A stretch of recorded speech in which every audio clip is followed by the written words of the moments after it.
Assalamualaikum warahmatullahi wabarakatuh. Perkenalkan, nama saya Amanda Freska Sumilat. Saya dari kelas 11 4. Di sini saya akan menjelaskan tentang tingkatan bencana alam. Bencana alam yang saya pilih adalah bencana banjir. Yang pertama itu ada siaga 4 atau normal. Belum ada peningkatan debit air, masyarakat diimbau untuk memantau lingkungan.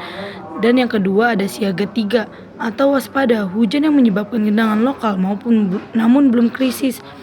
Masyarakat perlu mulai berhati-hati dan mempersiapkan barang berharga seperti kendaraan, barang elektronik, dan lain-lainnya. Dan yang ketiga itu ada siaga 2 atau kritis. Genangan air meluas dan ketinggian air meningkat signifikan. Evakuasi mulai dilakukan dan pemerintah daerah serta tim penyelamat aktif menanggulanginya. Contohnya seperti menyelamatkan para korban yang terkena banjir yang sangat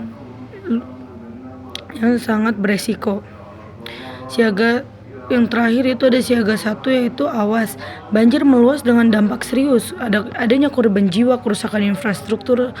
Evakuasi ke tempat aman menjadi prioritas utama dengan fokus pada kelompok rentan dan penyediaan bantuan darurat seperti pada lansia.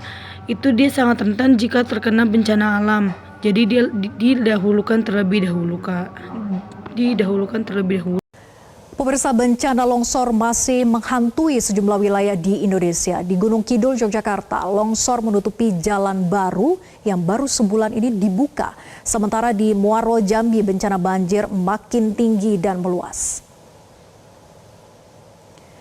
Akses jalan penghubung dua kabupaten, yakni Kabupaten Gunung Kidul, Yogyakarta, dan Klaten, Jawa Tengah, tepatnya di Tanjakan Celongop, Kapanewon, Gedang Sari, tertimbun longsor saat hujan deras mengguyur wilayah setempat. Tiba-tiba bukit setinggi kurang lebih 25 meter longsor. Beruntung saat kejadian tidak ada pengguna jalan yang melintas. Material longsor menutup seluruh badan jalan sehingga tidak dapat dilewati oleh kendaraan. Akibat kejadian ini pengguna jalan yang hendak menuju ke Kecamatan Wedi, Klaten dari Gunung Kidul dan sebaliknya harus melalui jalur lain yang lebih sempit dan berbahaya. Akses jalan baru Gunung Kidul Klaten ini sebelumnya dibangun dengan dana 64 miliar rupiah dari sumber dana keistimewaan.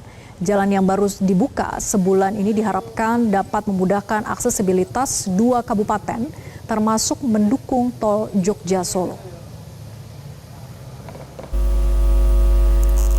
Sementara itu, tanah longsor di Kabupaten Toraja Utara, Sulawesi Selatan membuat jalan lingkar luar penghubung antar kabupaten di Dusun Marampa, Desa Awan, Kecamatan Awan, Rante Karua putus total.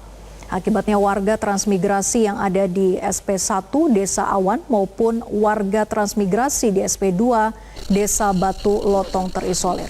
Personil TNI dari Koramil Rinding Alo bersama warga bergotong royong untuk membuat jalan darurat agar kendaraan roda 2 yang digunakan anak sekolah bisa melintas. Tanah longsor juga terjadi di Desa Suloara dan Desa Toiyasa Akum, Kecamatan Sesean, merusak rumah dan membuat puluhan warga mengungsi.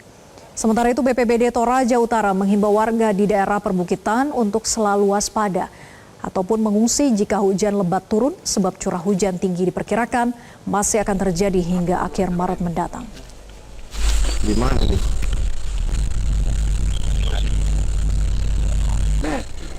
Sementara itu di Muaro Jambi, bencana banjir makin tinggi dan meluas. Ketinggian banjir di wilayah sekitar bantaran Sungai Batanghari mencapai 2 meter lebih. Bahkan akibat banjir tersebut, 3 desa yakni Desa Rukam, Desa Sekumbung, dan Desa Dusun Mudo, Kecamatan Taman Raja, Muaro Jambi menjadi terisolir akibat akses jalan kabupaten terendam banjir.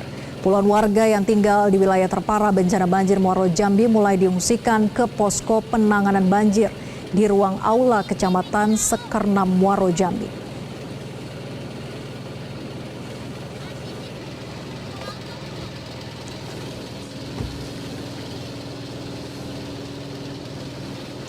Download Metro TV Extend sekarang.